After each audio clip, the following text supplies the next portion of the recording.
आदर में नया गीत गाओ, क्योंकि उसने अद्भुत कार्य किए हैं। उसने राष्ट्रों के सामने प्रकट कर दिया कि वह कितना न्यायप्रिय है। हालेलुया। पिता और पुत्र और पवित्र आत्मा के नाम पर आमीन। प्रभु आप लोगों के साथ हो और आपके साथ भी। क्रिस्त में मेरे प्यारे भाई और बहनों एवं बच्चों, आज पास्का का 5वां रविवार है। आज के हमारे इस पवित्र मिस्सा में विशेष रूप से कोविड महामारी से ग्रसित करीब 40 लाख से भी जो लोग हैं और उनके साथ करीब 2.25 लाख लोगों की जो जानें चली गई हैं, उनको हम विशेष रूप से याद करें। साथ ही हमारे अपने प्यारे देश में कल औरंगाबाद में गुड्स ट्रेन की चपेट में आए 16 बेबस एवं गरीब मजदूरों को, और 2 दिन पहले विशाखापट्टनम के एलजी पॉलीमर गैस प्लांट से जो जहरीली स्पिरिट निकली, उसकी वजह से जो 11 लोगों की जानी गई है और सैकड़ों लोग अब अस्पताल में हैं। इन सबको इस पवित्र मिस्सा में प्रभु के चरणों में लाएं।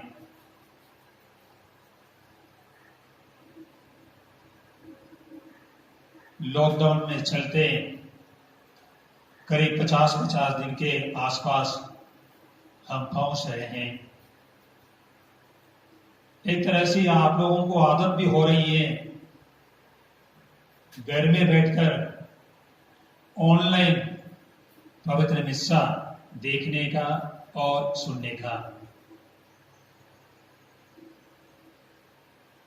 इस समय यह सोचना आवश्यक है, क्या ऑनलाइन पवित्र मिस्सा से यूखरिस्तीय सैक्रामेंट के द्वारा जो फल हमें मिलना है, क्या वो सचमुच मिलता है? क्योंकि आपके पास आजकल बहुत समय है, मोबाइल में, गूगल में, इंटरनेट में कई लोग कई चीजों को देखते हैं, पढ़ते हैं। वहां आप देखेंगे कि कुछ लोग ऑनलाइन मिस्सा के बारे में कई सवाल उठाते हैं। कहते हैं कि ऑनलाइन मिस्सा में भाग लेने से आपको कोई फायदा नहीं मिलेगा। क्या इनका कहना सही है? एक मायने में सही, क्योंकि प्रभु यीशु मसीह के द्वारा स्थापित 7 संस्कार में से कोई भी संस्कार ग्रहण करने के लिए अनुष्ठाता यानी सेलिब्रेंट के साथ फेथफुल या विश्वासी को शारीरिक रूप से उपस्थित होना आवश्यक है। दोनों की शारीरिक उपस्थिति के बिना सैक्रामेंट यानी संस्कार द्वारा प्रभु ने हमें जो कृपा वादा किया है वो पूरी तरह से नहीं मिलती है।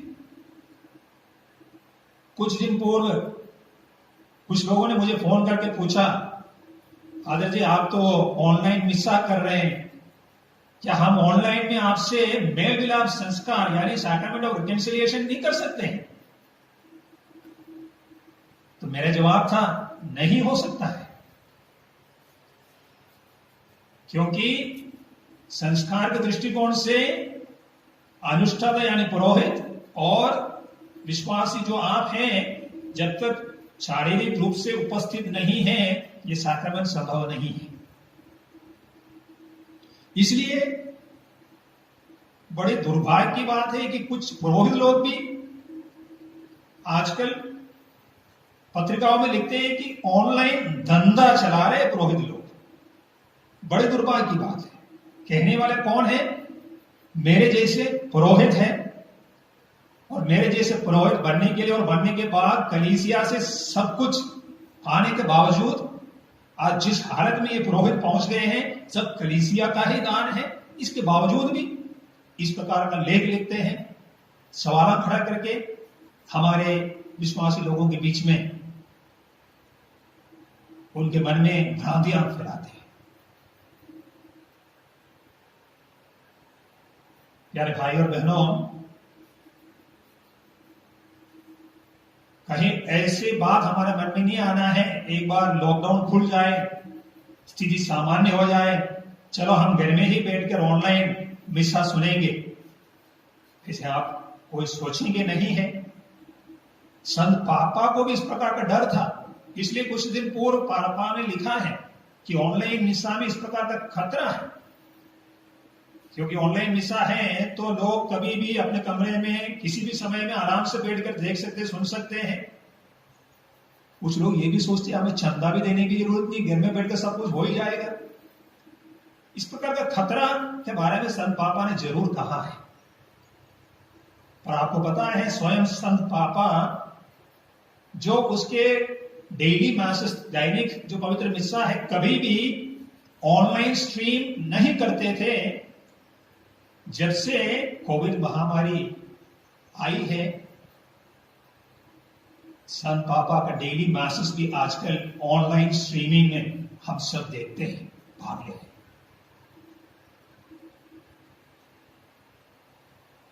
इसलिए ऑनलाइन मिसा में जरूर हमें फायदा जरूर है, भले ही एक संस्कार के दृष्टिकोण से देखा जाए, हम व्यक्तिगत रूप से, शारीरिक रूप से प्रभु यीशु मसीह को परम प्रसाद के रूप में ग्रहण तो नहीं कर पाते हैं,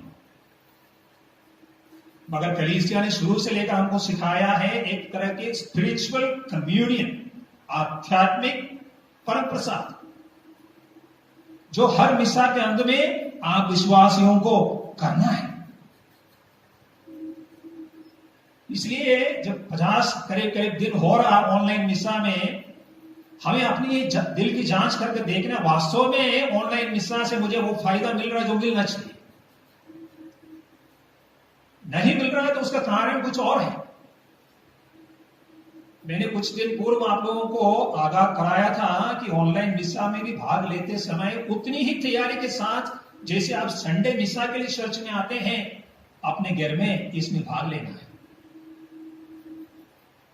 हमारे चर्चेस बंद हैं, मगर हमारे परिवारों को हमें चर्च बनाना है। Churches are closed, but our homes should become churches. इसलिए जहां कहीं भी ये मिस्सा आप देखेंगे और सुनेंगे, एक विशेष वेदी तैयार कर रखे, मोमबत्तियां जला कर रखे, हम सब अच्छी तरह से परिवार के सभी लोग एक साथ मिलकर, जहां तक हो सके सभी प्रार्थनाओं का उत्तर भी देते हुए, जब आप इसमें भाग लेंगे तब जरूर इसका फायदा मिलेगा। आप लोगों ने कई बार मुझे फोन से बताया कि आपको लगता है कि हम अपने ही चर्च में बैठकर पवित्र मिसा में भाग लें। एक और बात है, हमारे पवित्र मिसा में 2 भाग हैं। एक शब्द समारोह है जो पहला भाग, उसके बाद पवित्र बलि, टेबल ऑफ सैक्रिफाइस। पहला भाग अपने आप में पूर्ण है, जिसमें हम पाठ पढ़ते हैं, वचन की व्याख्या प्रवचन के रूप में आपको सुनाते हैं। ये पवित्र मिसा का दूसरा जो खास बात है, उससे कम महत्वपूर्ण नहीं है, उतना ही महत्वपूर्ण है शब्द समारोह। उसमें आप 100% ऑनलाइन मिसा में भी भाग ले सकते हैं। पाठ पढ़े जाते हैं, वचन की व्याख्या हो जाती है, प्रवचन होता है, क्योंकि संत यूहन्ना का सुसमाचार अध्याय 6 में पूरा एक अध्याय पवित्र यूखरिस्ट के बारे में यूहन्ना लिखते हैं। प्रभु कहते हैं स्वर्ग से उतरी हुई जीवंत रोटी में हो, जब तक आप इसको नहीं खाएं आपको अनंत जीवन नहीं प्राप्त होगा। मगर उसी अध्याय के अंत में अध्याय 6 वाक्य नंबर 68 में प्रभु के एक सवाल शिष्यों के सामने आया, क्या तुम लोग भी मुझे छोड़कर चले जाना चाहते हैं? पेट्रुस ने क्या जवाब दिया? हम किसके पास जाएं? आपके शब्दों में ही अनंत जीवन का संदेश है। मैं दोहराऊंगा, आपके शब्दों में ही अनंत जीवन का संदेश है। यानी जिस तरह पवित्र रोटी में अनंत जीवन हम प्राप्त कर सकते हैं, उसी तरह उसी मात्रा में प्रभु के शब्द के द्वारा, वचन के द्वारा भी आप अनंत जीवन प्राप्त कर सकते हैं। ऑनलाइन मिस्सा में यह संभव है। और एक आखिरी बात है, ऑनलाइन मिस्सा द्वारा हम पुरोहित हमारे भीड़ों यानी आप पल्लीवासियों को या सभी जो विश्वास इसमें भाग लेते विश्वास दिलाना चाहते हैं, हम चरवाहे संकट की स्थिति में हमारी भीड़ों को छोड़कर खिड़की दरवाजा बंद कर कमरे में नहीं बैठे हैं। हम आपके साथ हैं। हमारी और आपकी भलाई के लिए शारीरिक जो दूरी बनाए रखने के लिए आप हमारे सामने यहां पर आ तो नहीं सकते हैं, मगर आध्यात्मिक रूप से हम आपके साथ हैं। ये बताने के लिए भी है ये ऑनलाइन मिस्सा। आपके चरवाहे भेड़ों को छोड़कर कहीं भागे नहीं है। ये एक विशेष रिश्ता है।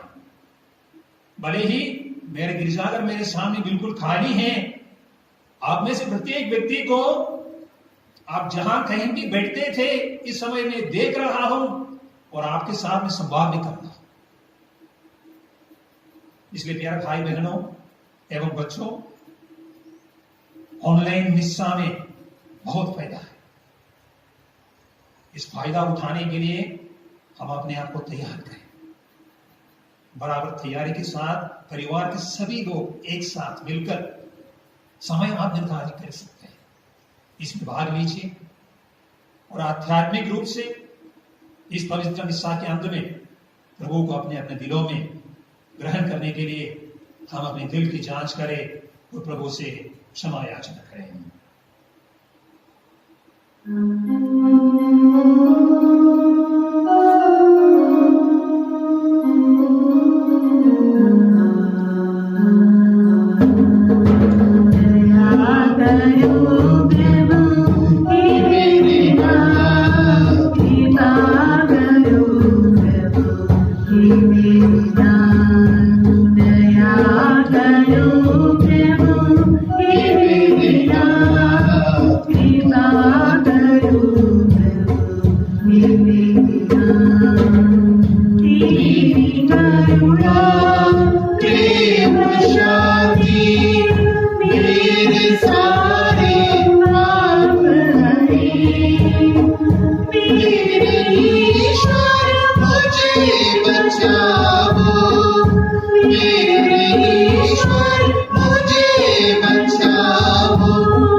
सर्वशक्तिमान ईश्वर हम लोगों पर दया करे और हमारे पाप क्षमा कर हमको अनंत जीवन प्रदान करें। आमीन।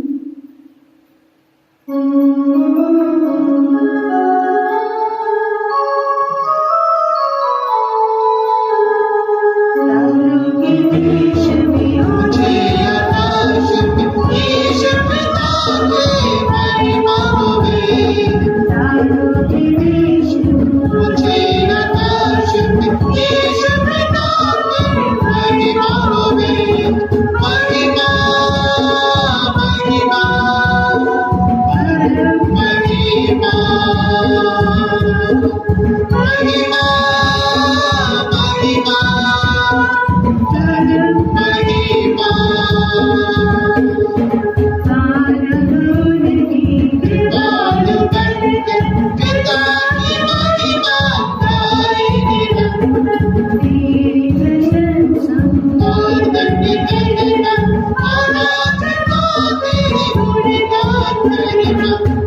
प्रार्थना करें।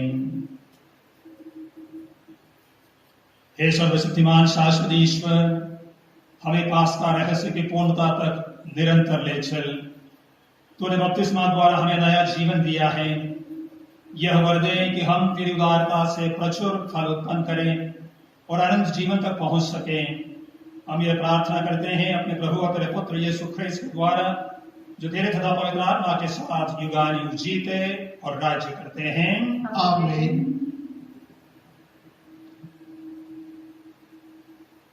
पहला पाठ प्रेरित चरित्र अध्याय 6 पवित्र वचन 1 से 7 तक। पाठ का मुख्य वाक्य है, उन्होंने पवित्र आत्मा से परिपूर्ण 7 व्यक्तियों को चुन लिया। उन दिनों जब शिष्यों की संख्या बढ़ती जा रही थी, तो यूनानी भाषियों ने इब्रानी भाषियों के विरुद्ध यह शिकायत की कि रसद की दैनिक वितरण में उनकी विधवाओं की उपेक्षा हो रही है। इसलिए 12 ने शिष्यों की सभा बुलाकर कहा, यह उचित नहीं है कि हम भोजन परोसने के लिए ईश्वर का वचन छोड़ दें।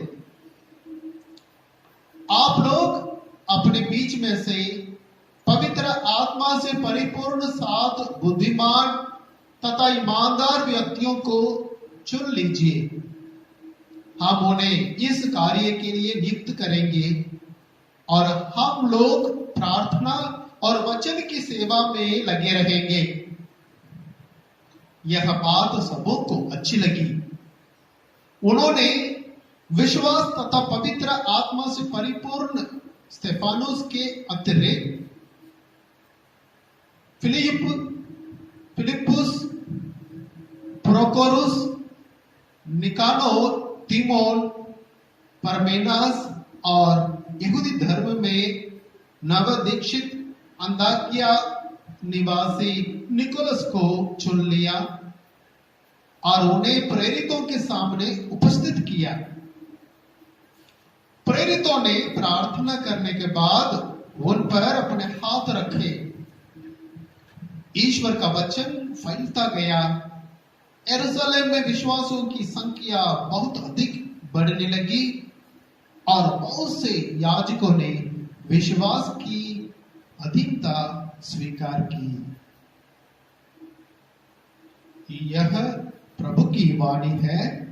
ईश्वर को धन्यवाद।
दूसरा पाठ।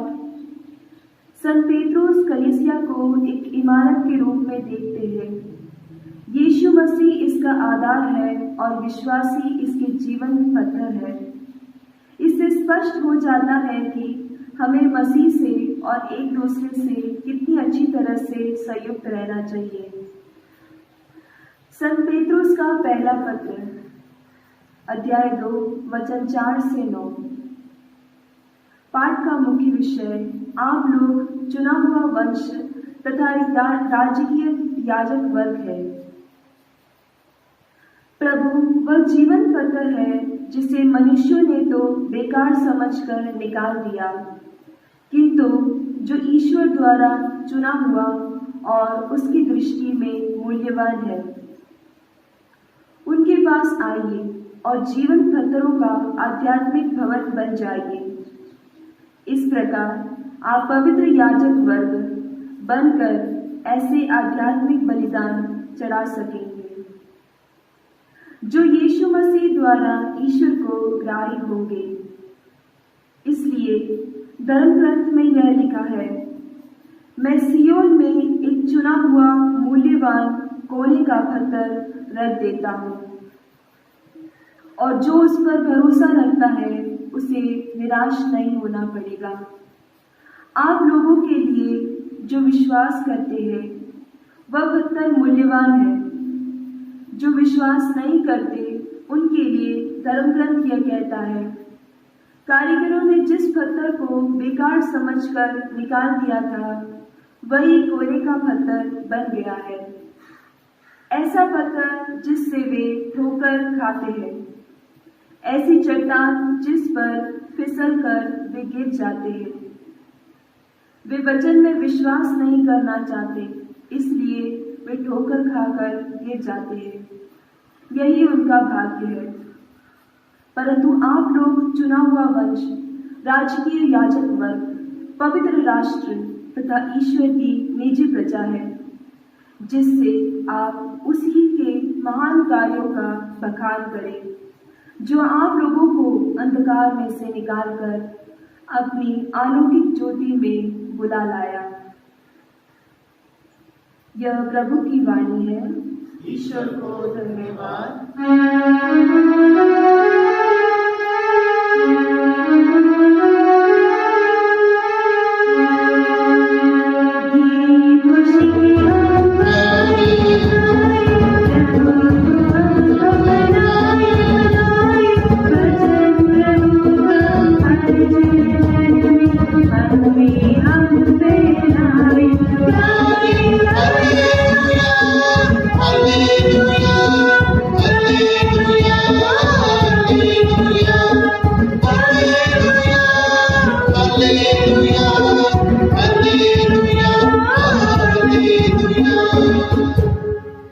प्रभु आप लोगों के साथ हो और आपके साथ भी। संत यूहन्ना के अनुसार पवित्र सुसमाचार। प्रभु की जय।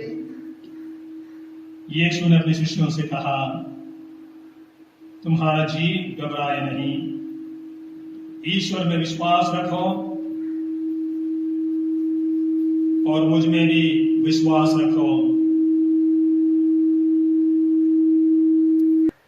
मेरे पिता के यहाँ बहुत से निवास स्थान हैं। यदि ऐसा नहीं होता तो मैं तुम्हें बता देता, क्योंकि मैं तुम्हारे लिए स्थान का प्रबंध करने जाता हूँ। मैं वहां जाकर तुम्हारे लिए स्थान का प्रबंध करने के बाद फिर आऊंगा और तुम्हें अपने यहाँ ले आऊंगा, जिससे मैं जहां हूं वहां तुम भी रहो। मैं जहां जा रहा हूं तुम वहां का मार्ग भी जानते हो। थॉमस ने पूछा, प्रभु हम ये भी नहीं जानते कि आप कहां जा रहे हैं, तो वहां का मार्ग कैसे जान सकते हैं? यीशु ने कहा, मार्ग, सत्य और जीवन मैं हूं। मुझसे होकर गए बिना कोई पिता के पास नहीं आ सकता। यदि तुम मुझे पहचानते हो तो मेरे पिता को भी पहचानोगे। अब तो तुम लोगों ने उसे पहचाना भी है और देखा भी है। फिलिप ने कहा, प्रभु हमें पिता का दर्शन कराइए, हमारे लिए इतना ही बहुत है। यीशु ने कहा, फिलिप मैं इतने समय तक तुम लोगों के साथ रहा, फिर भी तुमने मुझे नहीं पहचाना।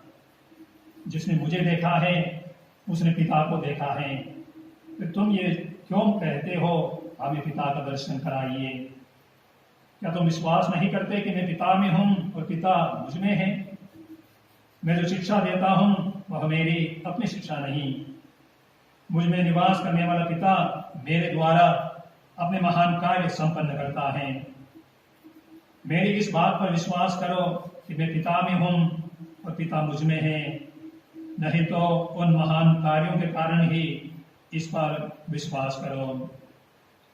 मैं तुमसे कहता हूं, जो मुझ में विश्वास करता है वह स्वयं वही कार्य करेगा जिन्हें मैं करता हूं, वह उनसे भी महान कार्य करेगा, क्योंकि मैं पिता के पास जा रहा हूं।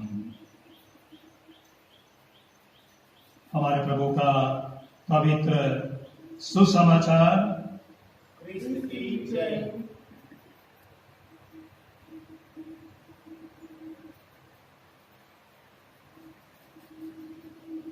जैसे जैसे पुनरुत्थान के बाद पेंतकोस्त के दिन निकट आ रहे हैं, कलीसिया हमारे सामने संत यूहन्ना का सुसमाचार अध्याय 14 से यही याद दिलाना चाहते हैं कि किस प्रकार स्वयं प्रभु इस संसार से जाने से पहले अपने शिष्यों को यह वादा किया था कि मेरे जाने के बाद पवित्र आत्मा आश्वासदायक के रूप में अवश्य आएगा। आज मैं आप लोगों का ध्यान विशेष रूप से पहले पाठ की ओर लाना चाहूंगा, जो प्रेरित चरित्र अध्याय 6 से लिया हुआ है। उसमें दो विशेष बातों पर आज हम मनन चिंतन करेंगे।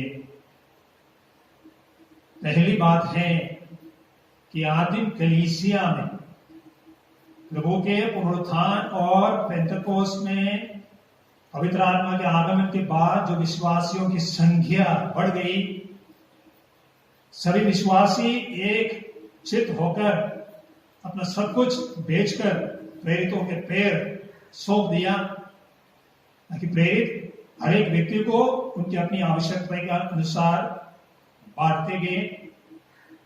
एक आदर्श क्रिस्तीय समुदाय हम प्रेरित चरित्र में पढ़ते हैं। ऐसे एक आदर्श समुदाय में पहली बार एक बड़ी समस्या उत्पन्न हुई। एक तरह आदर्श कलीसिया जिसकी केवल हम कल्पना कर सकते हैं,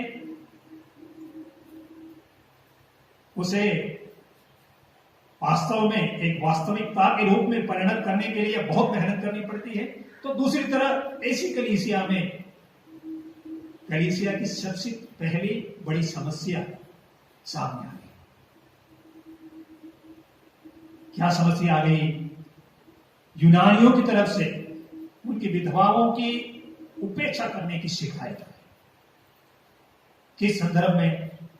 रसद बांटने के संदर्भ में। यानी पहली समस्या कलीसिया में जो आई वो विश्वास सत्यों के बारे में नहीं है। ईश्वर कितने हैं? प्रभु ईसा मसीह मानव है? क्या ईश्वर है? क्या माता मरियम ईसा मानव की माता है या फिर ईश्वर की माता है? ऐसी बातों पर नहीं थी। सबसे पहली समस्या रोटी की समस्या थी, क्योंकि मानव के लिए जीने के लिए रोटी की जरूरत है।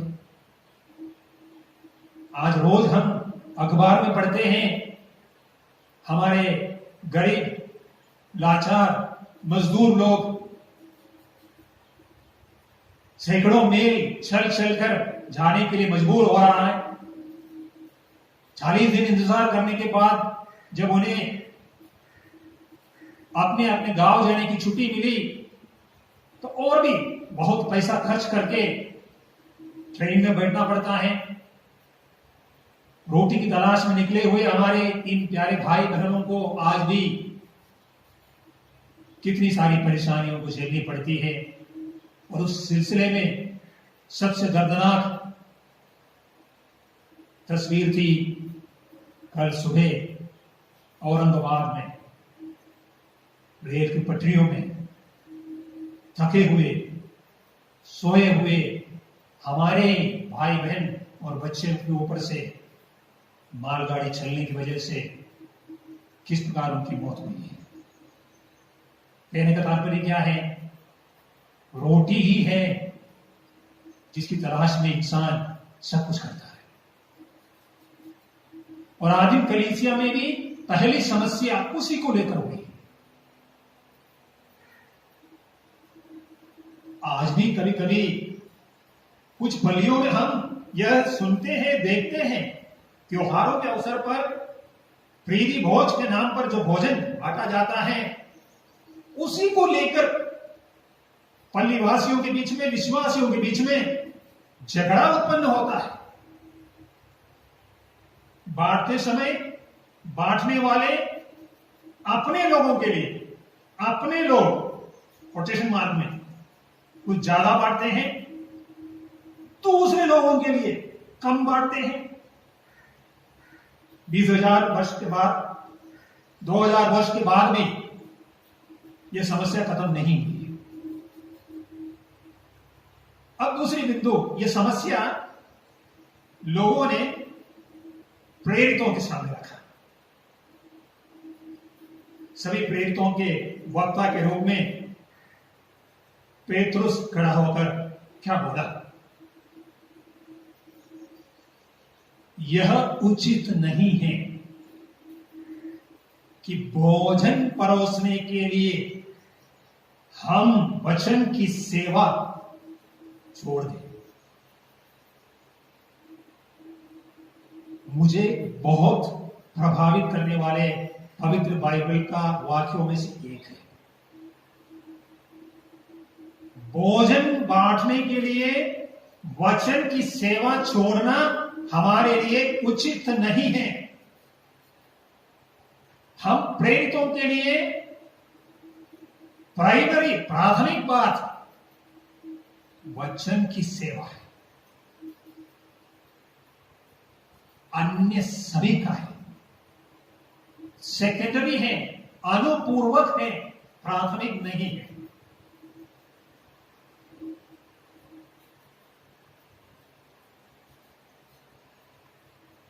भोजन बांटना अपने आप में छोटा काम नहीं है,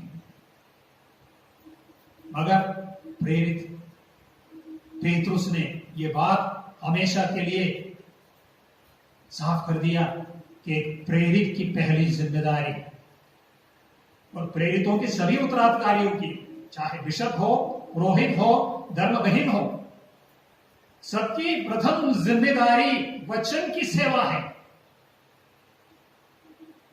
आज मिशा की शुरुआत में भी मैंने कहा, पवित्र मिशा के 2 भाग है। पहला भाग शब्द समारोह वचन की सेवा है। शुरू से लेकर कलीसिया ने वचन को, पवित्र बाइबल को इतना महत्वपूर्ण स्थान दिया है क्योंकि वचन में, पवित्र बाइबल में इतनी शक्ति, ताकत है कि इब्रानियों का नाम पत्र में हम क्या पढ़ते हैं? ईश्वर का वचन दुधारी तलवार के समान है। दुधारी तलवार शायद आप लोगों में से किसी ने कभी देखी नहीं। तलवार जरूर देखी। तलवार की केवल एक धार होती है, तभी तो हम उसको म्यान में डाल सकते हैं। कभी आपने सोचा है कि अगर तलवार की दोनों धार हो जाए, ऐसी तलवार कभी आप संभाल पाएंगे? क्योंकि जहां भी आप रखेंगे उसको काट डालेंगे। इसलिए इब्रानियों के नाम पत्र में एक उदाहरण प्रस्तुत किया है। दुधारी तलवार है, दुधारी, 2 मुंह वाली है, जहां खाई पे रखे काट डालेगी।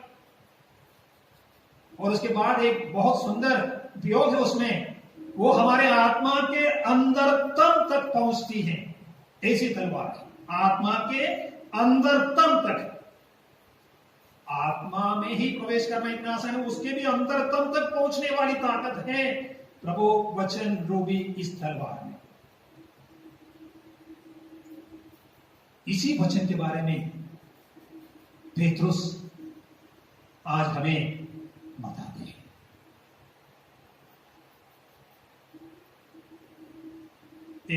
चुने हुए प्रभु के भक्त के लिए प्रथम जिम्मेदारी वचन की सेवा है, प्रोक्लेमेशन ऑफ वर्ड। मैं प्रिंसिपल बन सकता हूं, मैनेजर बन सकता हूं, डायरेक्टर बन सकता हूं, मगर मुझे कभी भूलना नहीं चाहिए, एक पुरोहित होने के नाते, एक अभिषिक्त होने के नाते मेरी प्रथम जिम्मेदारी वचन की सेवा है। बाकी सब कुछ सेकेंडरी है, अनुपूर्वक है। इसलिए सेकेंडरी चीज को कभी भी प्राइमरी चीज का स्थान देना नहीं चाहिए। इसका मतलब यह नहीं हमारे सामने एक समस्या है, समस्या की अनदेखी करना, ऐसी बात नहीं है। पेतरुस ने क्या समाधान निकाला? आप लोग आपके बीच में से पवित्र आत्मा से परिपूर्ण, बुद्धिमान और ईमानदार 7 व्यक्तियों की नियुक्ति करें। किस काम के लिए? भोजन बांटने के लिए। भोजन बांटने के लिए जो व्यक्ति चुने जाएंगे, उनकी क्वालिफिकेशन क्या है? पवित्र आत्मा से परिपूर्ण, ईमानदार और बुद्धिमान व्यक्ति। ऐसे 7 लोगों की नियुक्ति की जाए। और उसके बाद हम जानते हैं कलीसिया में पहली बार सेवा के दृष्टिकोण से एक दूसरे दर्ज, नॉट सेकंड क्लास बट एक सेकंड टायर के लोगों की नियुक्ति हो जाए, जिसको हम डीकन्स कहते हैं, उपयाजक, जिसमें पहला नाम हम सब जानते हैं, स्टीफन, फिलिप आदि 7 लोगों को चुन लेते हैं। इन 7 लोगों को किस काम के लिए चुना? भोजन बांटने के लिए। यह प्रतीकात्मक है। कलीसिया में आध्यात्मिक जिम्मेदारी है और सेक्युलर, शारीरिक या फिर व्यावसायिक जिम्मेदारियां हैं। पुरोहित जो अभिषिक्त है, उसकी जिम्मेदारी आध्यात्मिक बातों पर, आध्यात्मिक चीजों पर होनी चाहिए। कलीसिया के बाकी सभी अन्य आवश्यकताएं लोग धर्मी, विश्वासी कर सकते हैं। ये सब कुछ करने के लिए पुरोहित की जरूरत नहीं है। निर्माण कार्य के लिए, मेंटेनेंस कार्य के लिए पुरोहित की जरूरत नहीं है। मार्गदर्शन जरूर दे सकते हैं, मगर इसे करने के लिए उपयुक्त लोक धर्मी विश्वासियों को ही आगे आना चाहिए। पहली कलीसिया ने ऐसा करके हमें बहुत सुंदर नमूना प्रस्तुत किया है। एक कदम और आगे बढ़कर आपको देखना है, यही स्टेफनुस जिसको रसद बांटने के लिए, भोजन बांटने के लिए चुना था, अध्याय 7 यानी अगले अध्याय 7 में हम देखते हैं यहूदियों के साथ, पंडित लोगों के साथ ईसा मसीह के बारे में बहुत बड़ा वाद विवाद में देखते हैं। पहले चलित अध्याय, पूरा अध्याय 7 एक बहुत लंबा अध्याय है। स्टेफनुस का एक भाषण है यहूदी नेताओं के साथ। सारा मुक्ति का इतिहास, सृष्टि से लेकर ईसा मसीह की मौत और पवित्र आत्मा के आगमन तक की सारी बातें खाना बांटने वाला स्टेफनुस जानता था। और इन सारी बातों को यहूदियों के सामने स्टेफनुस प्रस्तुत करता है। मैंने कई बार यह सोचा, अपने आप से यह पूछा है, इसको तो भोजन बांटने के लिए तो चुना था, यहूदी नेताओं के साथ इस प्रकार का वाद विवाद में जाने की क्या जरूरत थी? क्योंकि उस वाद विवाद, उस लंबा सा भाषण के अंत में क्या हुआ आप जानते हैं, मैं भी जानता हूं। क्योंकि इस भाषण के अंत में जब वो भाषण दे रहा था, उसका चेहरा पवित्र आत्मा से परिपूरित हो गया और स्वर्ग की ओर देखकर उसने कहा, मैं स्वर्ग खुला हुआ देख रहा हूं, मानव पुत्र को ईश्वर के सामने बैठा हुआ देख रहा हूं। एक बहुत बड़ा ईश्वरीय अनुभव उसे मिला और उसकी गवाही दी, जिसे सुनकर सारे यहूदी लोग टूट पड़े। ये क्या बोलता है? स्वर्ग देखा, ईश्वर को देखा। यहूदियों के विश्वास के आधार पर कोई कहता है मैंने ईश्वर को देखा, वो मर जाना चाहिए। तो ये ईश निंदा कर रहे कहकर सब लोगों ने मिलकर पत्थरों से उसे निर्दयता पूर्वक मारा था। भोजन बांटने का काम के लिए चुना हुआ व्यक्ति अगर कमरे के अंदर दरवाजे खिड़की बंद करके खाना बांटते रहे तो ऐसी नौबत नहीं आती।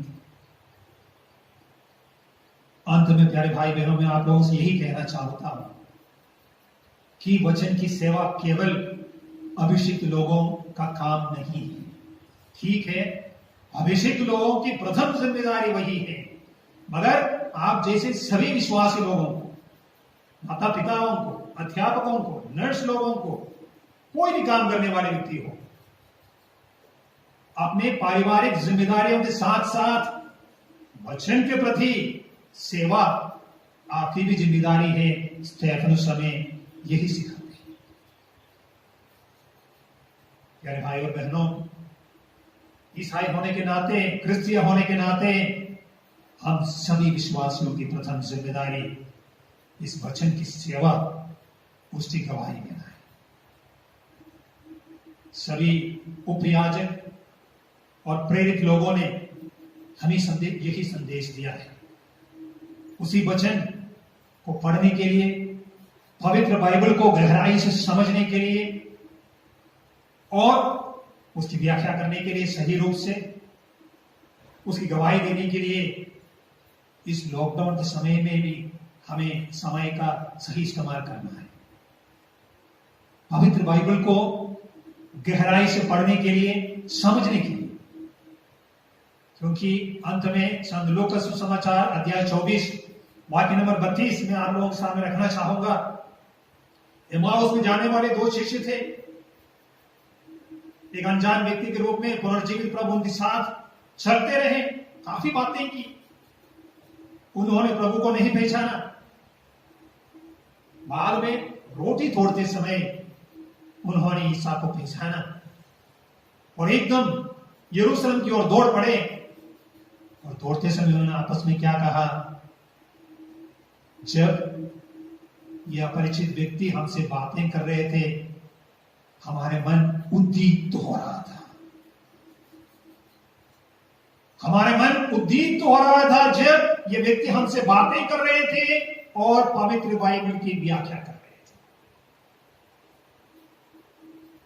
वचन सुनते समय, वचन की व्याख्या सुनते समय एक ऐसा अनुभव आप सबको, हम सबको मिलना चाहिए। अगर नहीं मिल रहा है, शायद वचन सुनाने वाले या प्रवचन देने वाले की कमी है। वचन में इतनी ताकत है, शक्ति है। आइए हम थोड़ी देर अपनी आंखें बंद करके प्रार्थना करें कि पवित्र निस्सा में भी पहला भाग जो है शब्द समारोह, जो 100% हम अपने घरों में बैठकर इसका फायदा उठा सकते हैं। केवल रोटी के रूप में प्रभु हम ग्रहण नहीं कर सकते, मगर वचन के रूप में, प्रभु के शब्द के रूप में पूरी तरह से आप अपने घर में बैठकर प्रभु को ग्रहण कर सकते हैं और उसी से शक्ति पाकर, कृपा पाकर हमारे आध्यात्मिक जीवन को हम आगे बढ़ा सकते हैं।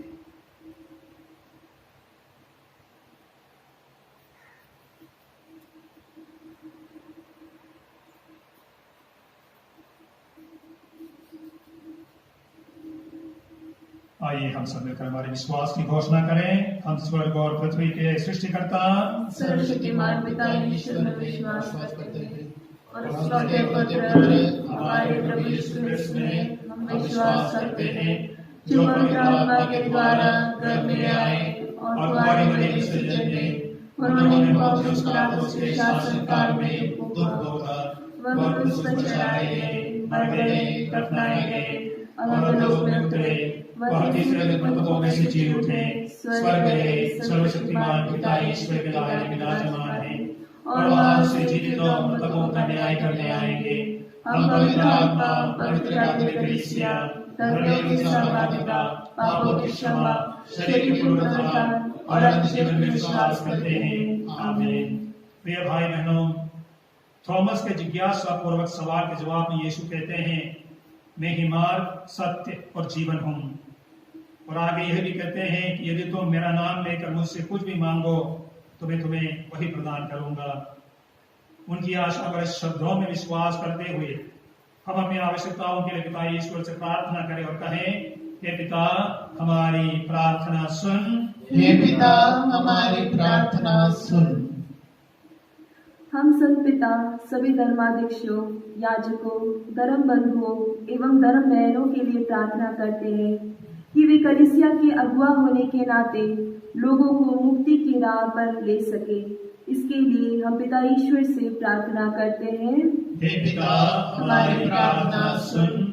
कैथोलिक कलीसिया हर विश्वासी की जरूरतों को पूरा करने की कोशिश करे ताकि कोई भी जरूरतमंद व्यक्ति भूखा या प्यासा ना रहे या अकेलापन महसूस नहीं करे।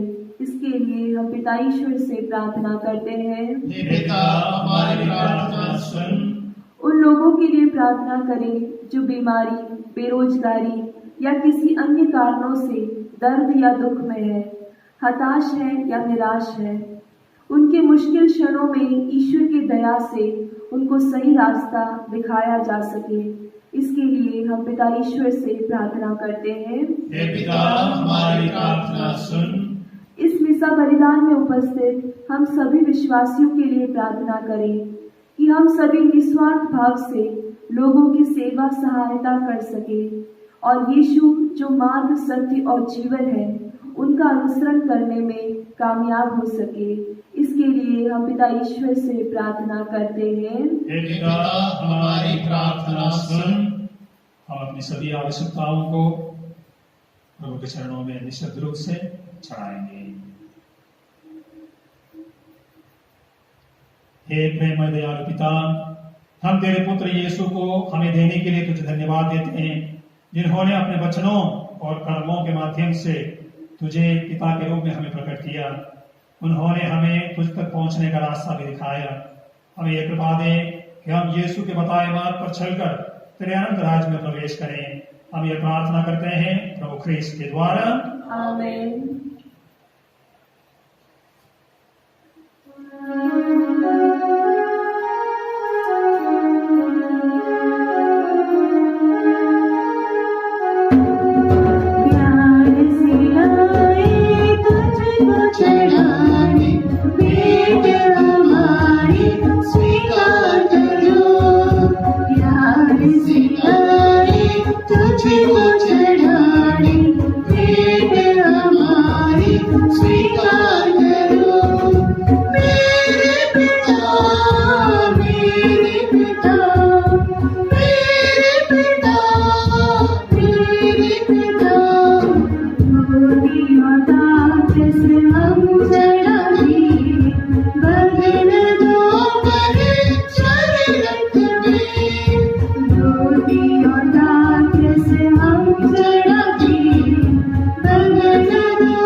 सर्वशक्तिमान पिता ईश्वर हमारा यह बलिदान ग्रहण करें, प्रभु अपने नाम की स्तुति तथा महिमा के लिए और हमारे तथा अपने समस्त पवित्र कलीसिया के लाभ के लिए अपने हाथों से बलिदान ग्रहण करें। हे ईश्वर, तूने इस बलिदान के पुनीत आदान प्रदान द्वारा हम सबको अपने ईश्वरता का भागी बनाया है। ऐसी कृपा कर कि हम जिस सत्य का ज्ञान हमें प्राप्त हुआ है उसके अनुसार योग्य आचरण भी करें। हमारी विनती स्वीकार कर प्रभु ख्रीस्त के द्वारा, आमीन। प्रभु आप लोगों के साथ हो और आपके साथ भी। प्रभु में मन लगाइए, हम प्रभु में मन लगाए हुए हैं। हम अपने प्रभु ईश्वर को धन्यवाद दें। यह उचित और आवश्यक है। हे पूज्य पिता, यह परम उचित है, हमारा कर्तव्य तथा कल्याण है कि हम प्रतिदिन और विशेष करके इस अवसर पर अधिक समारोह के साथ तेरा गुणगान करें जब ख्रीस्त हमारे पास था मेमना बलि चढ़ाए गए। पुरानी पद्धति नष्ट करके ख्रीस्त ने सबका नाम निर्माण किया और हमें जीवन की पूर्णता प्रदान की। इसलिए पास्ता के आनंद से विभोर होकर विश्व का कोना कोना उमंग से फूला नहीं समाता और स्वर्ग के समस्त दूतगण तेरी स्तुति करते हुए निरंतर एक स्वर से गाते हैं।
हम तुझसे निवेदन करते हैं कि उखाड़ अपनी आत्मा के संस्पर्श से पवित्र कर दे कि यह हमारे प्रभु यीशु ख्रीस्त का शरीर तथा रक्त बन जाए। जिस रात को यीशु स्वेच्छा से मृत्यु के लिए सौंपे गए, उन्होंने रोटी ली, तुझे धन्यवाद दिया और रोटी तोड़कर उसे अपने शिष्यों को देते हुए कहा, तुम सब इसे लो और खाओ, यह मेरा शरीर है जो तुम्हारे लिए बलि चढ़ाया जाएगा। यीशु मेरे नाम मैं करता हूँ तेरी आराधना, तेरी स्तुति।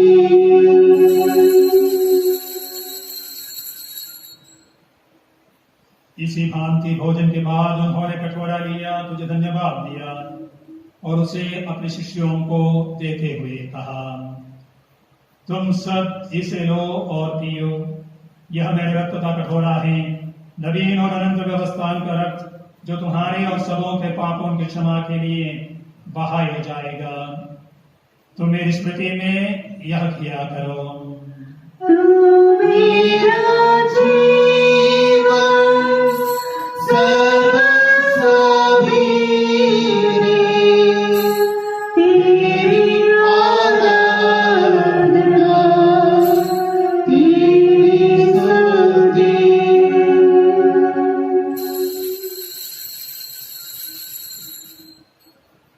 यह है हमारा विश्वास का रहस्य, क्रिस्त मर गए, क्रिस्त जी उठे, क्रिस्त महिमा के साथ फिर आएंगे।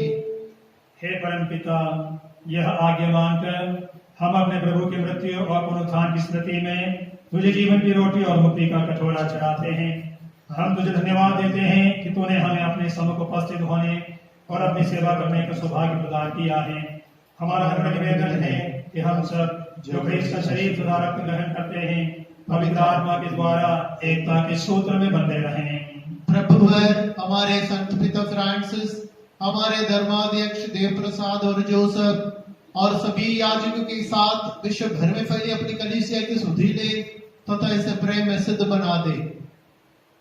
हे प्रभु, हमारे उन भाई बहनों पे सुधि ले जो पुनरुत्थान की आशा में परलोक सिधार चुके हैं।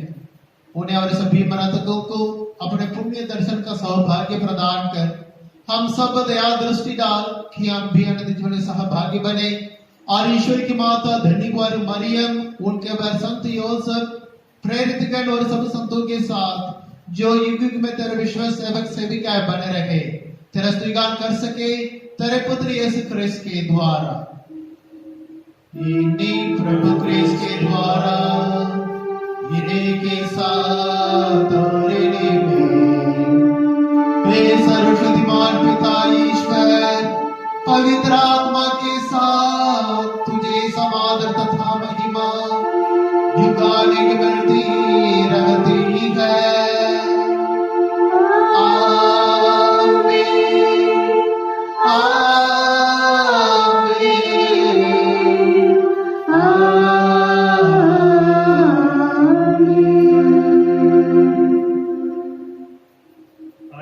मिलकर पिता ईश्वर से प्रार्थना करें जैसे स्वयं हमारे प्रभु ने हमें सिखाया है।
और जीवन में हमें कृपा पूर्वक शांति प्रदान कर हम तेरे दया से सदा पाप से दूर और हर विपत्ति से सुरक्षित रहे और उस दिन की प्रतीक्षा करते रहे जब हमारे मुक्तिदाता यीशु क्रिस्त फिर प्रकट होकर हमारी मंगलमय आशा पूरी करेंगे।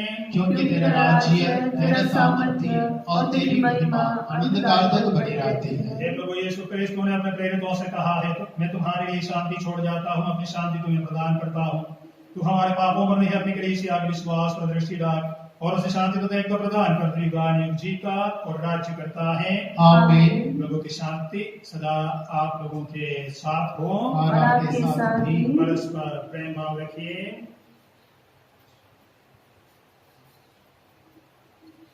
ईश्वर के मैंने तू संसार के पाप भर लेता है, हम पर दया कर। ईश्वर के मेमने तू संसार के पाप भर लेता है, हम पर दया कर।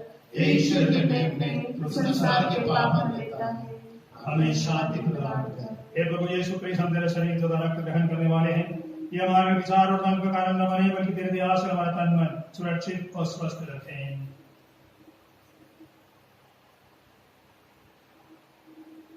देखिए ईश्वर का मेमना जो संसार के पाप भर लेता है।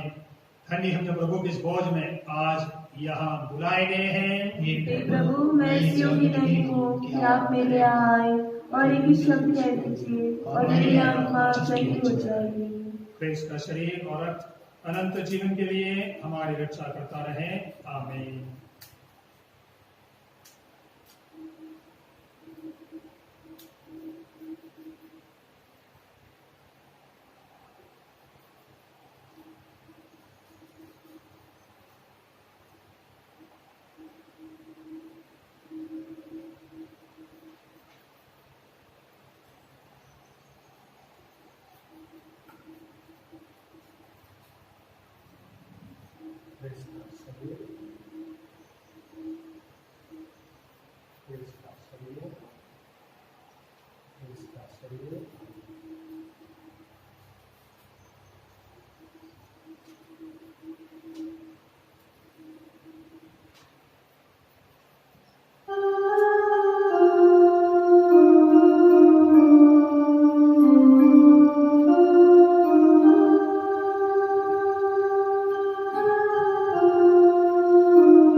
प्रसाद भजन प्रभु का कहना है, मैं सच्ची दाखल खा हूं और तुम डालिया हो। जो मुझ में रहता है और जिसमें मैं रहता हूं वही बहुत फलता है। हालेलुया। हम प्रार्थना करें। हे ईश्वर, अपनी प्रजा के निकट रहने की कृपा कर, जिसे तूने दिव्य संस्कारों से अनुप्राणित किया है। हम पुरानी दास्ता से मुक्त होकर नए जीवन में प्रवेश करें। ऐसी कृपा कर हमारे प्रभु ख्रीस्त के द्वारा। आमीन। प्रभु आप लोगों के साथ हो और आपके साथ भी। सर्वशक्तिमान ईश्वर पिता, पुत्र और पवित्र आत्मा को आशीर्वाद प्रदान करें। आमीन। आप लोग विदा लें। प्रभु की शांति साथ रहे। Hallelujah, hallelujah. ईश्वर को धन्यवाद। Hallelujah, hallelujah.